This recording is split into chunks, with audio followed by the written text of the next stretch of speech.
Today's coffee to carry, I want to really talk about the differences of facility to facility telehealth and patient telehealth. So, I was speaking at a conference last week and it became very apparent to me.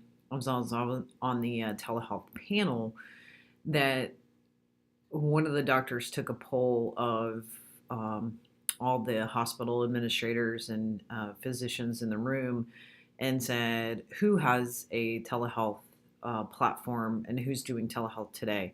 And a number of hands went up. And then he asked, who has it on their roadmap? Everybody's hands went up.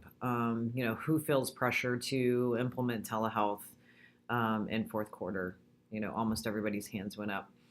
And as we went through the panel and got questions from the audience, it became very apparent to me that there's different descriptions and understanding of what billable codes are today, what telehealth really is.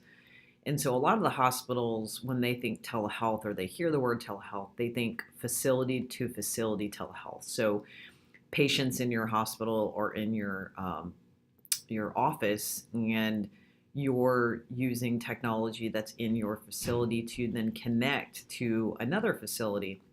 And while that's great for specialists, and that's great if you're in a rural community and you need to video in another doctor, and there's a lot of value care that's being done that way.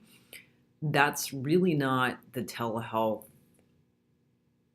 understanding of what you can actually do with telehealth, and that's not really where the billable codes are headed. So when you look at 10 states that allow today as home as the originating site, and then you look at what's coming down the pike in January, when you're thinking about telehealth, you should be thinking about, do you have a telehealth platform in place today that the patient can be not in your facility, at home, at work, wherever they may be.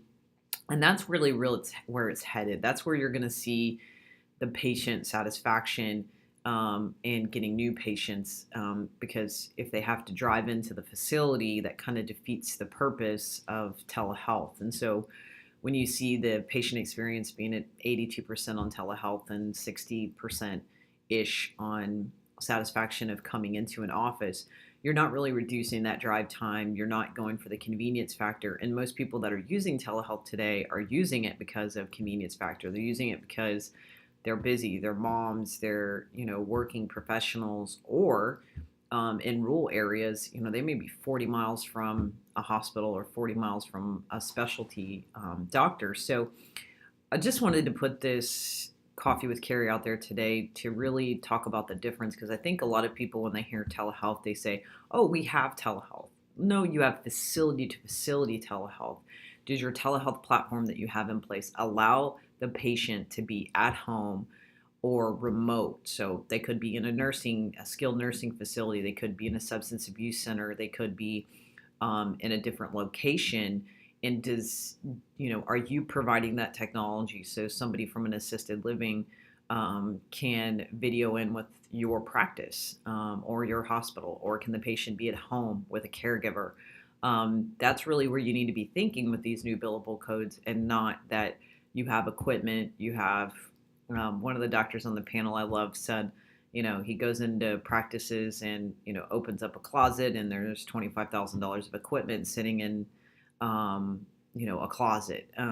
That's not kind of the future of telehealth. That's not where it's headed. So you really need to be thinking about it in that regard. That's today's Coffee with Carrie.